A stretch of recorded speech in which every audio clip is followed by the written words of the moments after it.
कोठा मात्रै खाली कोठामा एक्लै मै मात्रै बस्छु भने जस्तो त किन गर्छस् भनेर 1-2 जना पनौती दिदी हुन् कि भाइ हुन् होइन, फेकाइटीबाट एसएमएस आएको थियो कि मलाई थाहा छ तिनीहरू मेरो रिलेटिभ्स हुन् भन्ने।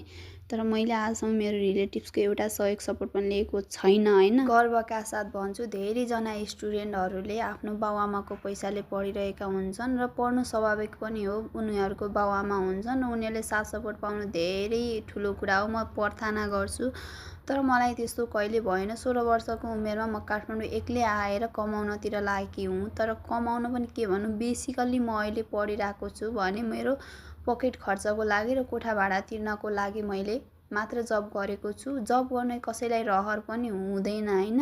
पढ्ने त सबैलाई इच्छा आकाङ्क्षा हरेक कुरामा हुन्छ भने लिटरली मलाई नहुनु कारणै थिएन कि किन भन्दाखेरि आफूसँग पैसा अब धेरै छैन। पढ्ने रहर हुँदा पनि पढाइ छोड्नु परेको पीडा त्यो मलाई मात्रै थाहा छ। किनभने अहिले पनि म पढिरहेको छु अर्को सब्जेक्ट, तर आफूले पढ्दै गरेको सब्जेक्ट बिचमै छोड्नु परेको पीडा मलाई मात्रै थाहा छ। र त्यो पीडा दिने म आफू स्वयं होइन, मेरै आफ्नै बाबा हो, मलाई जन्म दिने आफ्नै बाबा हो होइन।